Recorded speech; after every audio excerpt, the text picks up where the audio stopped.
आज के इस प्रोग्राम में हम दिल की असीम गहराई से धन्यवाद देते हैं हमारे आदरणीय श्री परवीन खंडेलवाल जी भाई साहब को कि इन्होंने हमें फिर एक मंच पे इकट्ठा किया। दोस्तों, डायरेक्ट सेलिंग मैं 17 साल से कर रहा हूँ और डायरेक्ट सेलिंग में मैंने कभी भी ये देखा कि इमोशनल इंडस्ट्री है, ये रिलेशन की इंडस्ट्री है। या लोग हम पे बहुत भरोसा करते हैं, बहुत यकीन करते हैं एज ए कंपनी और एज ए लीडर। लोग अपनी पूरी जिंदगी, पूरा भविष्य हमें सौंप देते हैं, तो हमें बहुत जिम्मेदार बन के रहना होता है। तो जब इस इंडस्ट्री के ऊपर दिक्कतें आई, परेशानी आई, तो हम सब लोगों ने मिलकर, इसमें हमारे बड़े भाई सुरेंद्र भट्ट जी का बहुत बड़ा रोल रहा कि हमने मिलकर एक डायरेक्ट सेलिंग का टास्क पूरी इंडस्ट्री को इकट्ठा किया और एक ग्रुप बनाया। जब हमारी डेफिनेशन से एडमिस हो गई थी और कुछ लोगों ने यूट्यूब पे डालना शुरू कर दिया था कि अब डायरेक्ट सेलिंग हिंदुस्तान में नहीं रहेगी, तो हम सब ने मिलकर एक बहुत लंबी लड़ाई लड़ी 2021 से, और 2023 में हम सब मिलकर वो लड़ाई जीते। तो हम सब ने मिलकर यही फैसला किया कि हमें आपस में कंपटीशन नहीं करना है, हमें कंपटीशन करना है बाजार से। हमें कंपटीशन आपस में नहीं करना है। जो आदमी जिस कंपनी में काम कर रहा है, बढ़िया कमा रहा है, तो उसे कमाने दो। अगर हम लोग इथिकल रहेंगे, जैसे कि अभी माननीय सेक्रेटरी साहब ने कहा, सब वही कह रहे हैं, अगर हम इथिकल है, हम लीगल है, हम खुद गलत नहीं करते, लालच में नहीं फंसते, स्नैचिंग नहीं करते, तो इस इंडस्ट्री को ग्रोथ करने से दुनिया में कोई नहीं रोक सकता। तो सबसे पहले हमें सेल्फ रेगुलेट करना है। सेल्फ रेगुलेशन मीन्स कि जैसे हमें बल्क सेलिंग को बैन करना है, बैन, कि हम किसी भी हालत में अपने लालच के लिए, अपने चेक के लिए, अपने रेमुनेशन के लिए बल्क सेलिंग कतई ना करें। Ban bulk selling. अगर हम ये करने में कामयाब हुए तो कोई हम पे उंगली नहीं उठा पाएगा। दोस्तों, हमारा साथ देने वाले लोग देश में बहुत हैं, उंगली उठाने वाले बहुत कम हैं। तो सेल्फ रेगुलेशन जिस दिन हो जाएगा, इंडस्ट्री का परसेप्शन बदलेगा। हमें यहां पर हारना नहीं है, हमें छुपना नहीं है। जब मैं इस इंडस्ट्री में आया था तो मैं देखता था लोग छुपते थे, किसी मंत्री को नहीं बुलाएंगे, किसी मिनिस्टर के पास नहीं जाएंगे, कोई फंक्शन में नहीं बुलाएंगे, किसी सरकारी आदमी के पास नहीं जाएंगे, पुलिस के थाने से तो 10 कदम दूर रहते थे।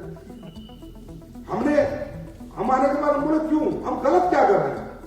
अगर हम कुछ गलत कर रहे हैं तो आज के आज इंडस्ट्री में हमको कहेंगे हमें गलत नहीं करना चाहिए, क्योंकि हम हिंदुस्तानी हैं। हम देश के साथ अगर गलत करेंगे तो आज क्या छोड़ देंगे? हम क्या गलत करते हैं? हम वही प्रोडक्ट बेचते हैं जो ट्रेडिशनल लोग बेच रहे हैं। आज आप अगर फॉरेस्ट रेजिडेंशियल की मतलब बहुत सी अच्छी कंपनियां हैं, उनकी क्रीमें लाओगे तो आप देखो 8-8 की क्रीम में नहीं बेच रहे क्या? लेकिन बात ये, बेच रहे हैं लेकिन कस्टमर सेटिस्फाइड है। कस्टमर जाके खरीद रहा है कि मुझे ये क्रीम चाहिए, मुझे सप्लीमेंट चाहिए। अगर कस्टमर सेटिस्फेक्शन है हमारे प्रोडक्ट में तो हम बिल्कुल सही काम कर रहे हैं। और अगर हमारा प्रोडक्ट सिर्फ एक आईना है, उसके पीछे डायरेक्ट सेलिंग करने का एक मॉडल है, तो हम बिल्कुल गलत काम कर रहे हैं। तो ऐसे गलत लोगों से बच के रहना है, ऐसे गलत लोगों के खिलाफ ही हमें आवाज उठानी है। आज बहुत सी कंपनियां जितनी भी इस हॉल में बैठी है, 10 साल 15 साल पुरानी सभी कंपनियां हैं। अगर आपके प्रोडक्ट में दम है, आपका प्रोडक्ट से कंज्यूमर कह रहा है कि मुझे दो 10,000 का, मैं लूंगा, मुझे फायदा हो रहा है, तो आप दो ना, कोई शिकायत नहीं करेगा। लेकिन आप बल्क सेलिंग नहीं करेंगे और आप अनइथिकल के खिलाफ आवाज उठाएंगे। आज बहुत बड़ा दिन है हमारा कि पिछली साल भी हमने जैसे मैंने एक छोटा सा वुमेन्स डे किया था तारपुर स्टेडियम में। उस दिन भी मैंने सर अपने माननीय सुधा यादव जी बहन जी को बुलाया था, जो राष्ट्रीय कार्यकारिणी अध्यक्ष सदस्य अपना, उनको मैंने बुलाया, उनको मैंने दिखाया कि आप देखिए, क्योंकि महिलाएं, वैसे मैं आपको एक वजह की बात बताता हूँ, ये पुरुष तो बाद में घुसे, ये इंडस्ट्री बनी तो महिला के लिए। मैं सर आपको सही बता रहा हूँ, ये इंडस्ट्री बनी थी, महिला के पास में कुछ काम नहीं होता था, तो कि वो कुछ काम करे और कुछ एक्स्ट्रा इनकम कर ले। अब पुरुषों को पता है क्या, इनके चेक देख देख के लालच आ गया। आज भी आप जाने तो इंटरनेशनल लेवल पे कुछ ऐसी कंपनियां जो जेंट्स की एंट्री नहीं है, ऐसी कंपनियां हैं, कोसू शायद कंपनी है कोई, कुछ कंपनियां जिनमें जेंट्स की एंट्री नहीं है। हाँ, जेंट्स की एंट्री नहीं है भाई साहब, वहां पर ओनली महिला है। तो रेलवे में तो महिला सशक्तिकरण का ही बिजनेस है, हम लोग को ऐसे मजे लगे इसमें।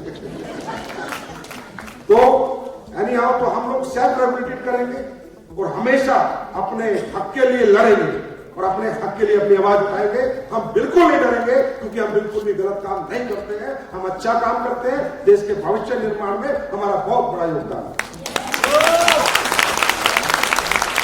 अभी हमारा वुमेन्स डे है 8 मार्च का, तो हमने कहा इंटरनेशनल वुमेन्स डे उस दिन हो रहा है, हम चाहते हैं आप देखिए आपका सहयोग अगर हम लोगों को मिलेगा, हम थोड़ा सारी कंपनियां बात कर लेगी कौन कितने वुमेन्स उस पर पार्टिसिपेट करेंगी, हमें वो होल उस दिन खचाखच पैक कर देना है, उस दिन हमें इंडस्ट्री का परसेप्शन बदल देना है।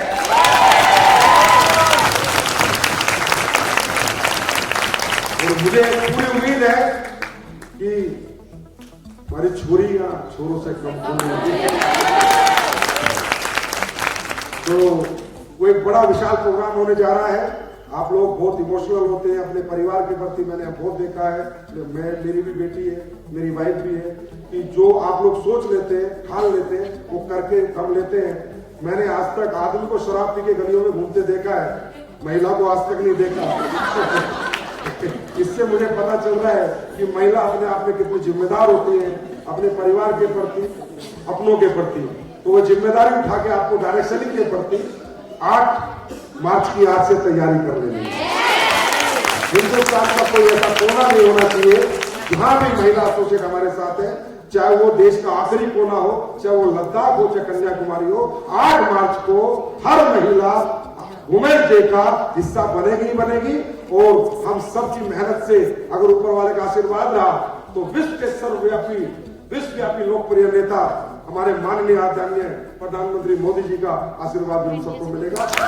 इन शब्दों के साथ मैं अपनी वाणी को विराम देता हूँ। आप सब यहाँ पर आए इसके लिए बहुत बहुत धन्यवाद। जय हिंद, जय भारत।